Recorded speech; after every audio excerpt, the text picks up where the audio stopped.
16 കൊല്ലം മുമ്പ് ഞാൻ മുടക്കിയ ഉത്സവത്തിന് നീ കൊടിയേറ്റ് നടത്തിയല്ലേ?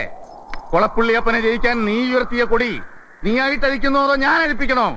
വാക്കിന് നേരും നെറിയുമില്ലാത്ത കള്ളപ്പരിശ.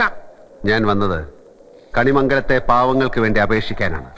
അവരുടെ വിശ്വാസങ്ങളും സങ്കല്പങ്ങളും നിഷേധിക്കരുത്, അതിന് തടയിട്ട് നിൽക്കരുത്. ഒത്തുതീർപ്പിന്റെ സമാധാനത്തിന്റെ വഴിയിലേക്ക് ഇറങ്ങി വരണം.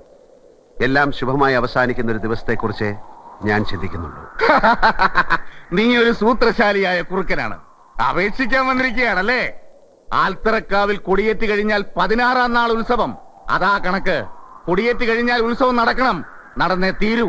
നിനക്കറിയാൻ നടക്കില്ലെന്ന്. കുളപ്പുള്ളി അറയിലെ തിരുവാഭരണങ്ങൾ പുഴക്കരയിലെ വട്ടത്തറയിൽ ഞങ്ങൾ കൊണ്ടുവന്ന് തരണ്ടേ?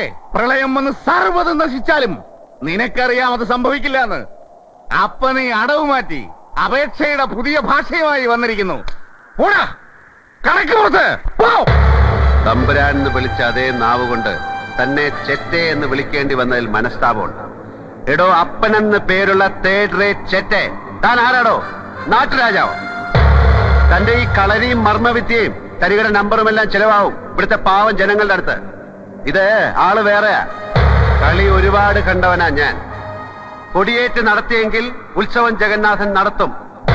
തന്റെ അറയിലോ അപ്പൂപ്പന്റെ കുഴിമാടത്തിന്റെ ഉള്ളിലോ വെച്ചിട്ടുള്ള തിരുവാഭരണത്തിന്റെ ആമാടപ്പെട്ടി താൻ കൊണ്ടുവന്ന് തരും. പുഴക്കരയിലെ വട്ടത്തറയിൽ ഞാൻ തന്നെ വരുത്തും. ഇതിനിടയിൽ അറിയാവുന്ന നാറിയ കളികളെല്ലാം താൻ കളിക്കുമെന്ന് എനിക്കറിയാം. പക്ഷെ മറക്കണ്ട, ഒന്നും നടന്നില്ലെങ്കിൽ തന്നെ പച്ചയ്ക്ക് കൊളുത്തിയിട്ടേ ജഗന്നാഥൻ ഈ മണ്ണ് വിട്ടുപോകും. അടിച്ചു കൊല്ലണ പട്ടിയുടെ മോനെ.